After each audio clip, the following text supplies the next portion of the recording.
Merry, Merry Christmas. I am so excited about this season. I'm sitting here with a beautiful Christmas tree. Our staff has decorated this place in such a beautiful way. And I got my Norwegian Christmas sweater on. I use this sweater for this season to remind me about my home country and all the memory stones I have as I grew up in an incredible home where we did make this season very special. And one of the upgrades I have for this season, I get to have a Norwegian Christmas and I get to have an American Christmas. We do that every year. We have Norwegian food and we have American food. On Christmas Eve, we do it the Norwegian way. We open packages one at a time, but then we also double. We double this. We also get to do the American Christmas on the 25th. So that's the benefit of being a Norwegian. We get, and my kids get experiencing both of them, so we get to celebrate both America and Norway, the two countries that is so special to me. And I thought about just sharing some of my thoughts about this season. My wife, she starts Christmas several months ahead, and you can see that from the decoration. It's definitely her favorite season.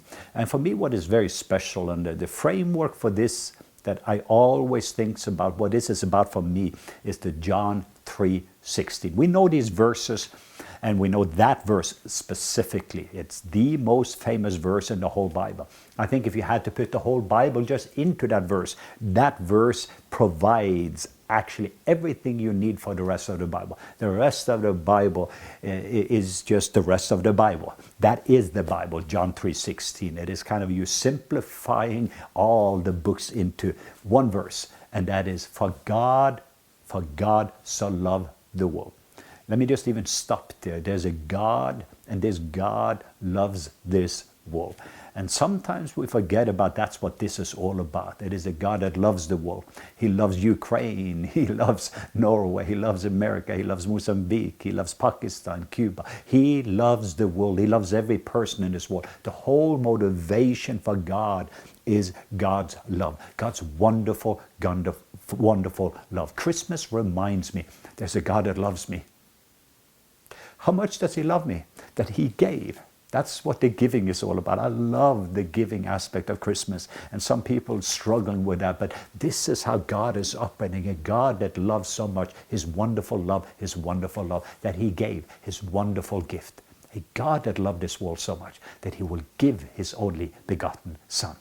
Wow. So I will never forget about the gift that changed my life, that took me from an orphan to becoming a son, that took this drug addict, and Jesus did this amazing divine exchange.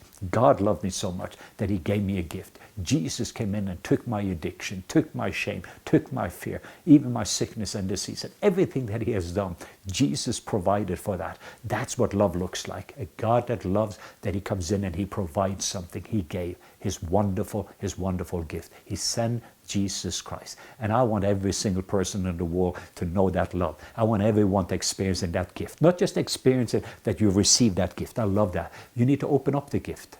You need to be able to see the benefits of that gift so that on a daily basis you will have the gratitude for what God has done. If not, you're going to be overwhelmed by a lot of other things. And I can make a list of things that's challenging in this season. And many of us have challenging season.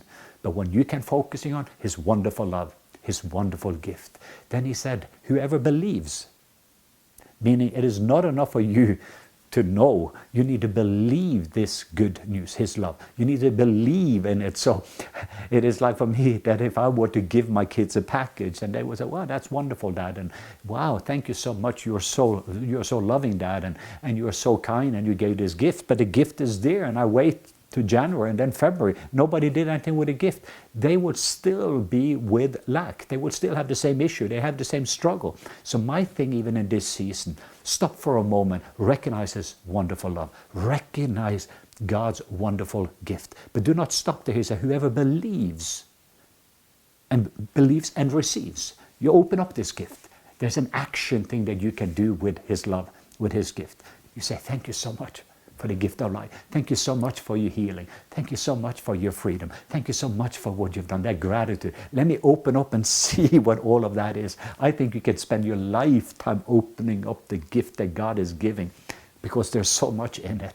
And it is more you open up. I remember we had one of these Russian little thing that you open that up and then you took that thing off and there was more in it and more in it and more. That's kind of how this gift is for you. You open up that gift and, oh, there's more in it and there's more in it and there's more in it. Continue to take a moment and reflect about all the things that he has provided for in this season.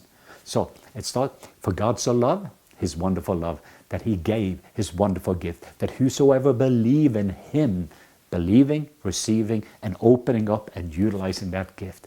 Wow. So here you see God's wonderful plan. That's his wonderful plan for every single person. Every person, poor person, every Democrat, every Republican, every Muslim, every Hindu, it doesn't matter who they are. God loves them. And if he loves them, I love them. He gave. Now we are going to be generous like our Father is generous. But then he has a plan. And that should be our plan. We don't want everyone to experiencing this gift. We want everybody to know how valuable this gift is. We want everybody to know that they also can receive this gift. Wow. Oh, the world will never be the same place if everybody at least once received this gift, this love gift of God, his only begotten Son. Then he said, should not perish, meaning they will not perish. It doesn't matter what happened here in life. In this world, we will have trouble, we will have difficulty, we will face challenges. But a beautiful part, this gift is an eternal gift. I love gifts. I have gifts on me that has made a big value, but those are temporary. They're not going to be around. But the gift that God provides is his eternal investment plan. So let me give you the framework. For God so loved the world, his wonderful love. He gave his wonderful, wonderful gift. Then whosoever believe his wonderful plan should not perish, but will have everlasting life. His wonderful, eternal assurance. And I'm talking about you don't need to be insecure. You don't have to look in the mirror and see who you are not. Take your eyes upon Jesus, and he is sufficient. And what he did was not just something temporary. It is not based upon how you feel or what's going up and down, or I didn't feel worthy today. He is worthy. When you start to recognizing that and seeing who he is and realizing this is his eternal plan. It is not a temporary plan. There's a guarantee in this scripture verse. He said, you should not perish, but you will have everlasting life. Guarantee. You can go to the bank on it. It's the only thing that is everlasting. It is the only thing that is eternal. His wonderful love, his wonderful gift, his wonderful plan, and his wonderful eternal investment plan. We get to be here for a short little time, but it is part of eternity. And eternity doesn't start when you die. Eternity starts at the moment you receive this love, you receive this gift, and you're saying yes to this amazing plan, and you're stepping into an eternal realm so that everything that is going on in this temporary thing, it is going to be temporary. In the middle of all this shaking, you have built your life upon something that is unshakable. And you will stand even in the middle of this storm. And you can look at Jesus, who is the author and the finisher of your faith. He who is the Alpha and Omega, who is the fresh bread for you today, who is the living water. Wow, and he is your great shepherd. Even if you should walk through the valley of shadow of death, you shall fear no evil, because he is with you. I can guarantee you that. And he's going to take you through the valley of shadow of death, and you're going to fear no evil. Why? Because he is with you. So are you ready to celebrate? Are you ready to coming into this season, be so overwhelmed by him, overwhelmed by his love, overwhelmed by his gift, overwhelmed by his plan, overwhelmed by this eternal assurance in the middle of everything that's going on? You get so overwhelmed by him that nothing else can overwhelm you. Merry Christmas and a Happy New Year.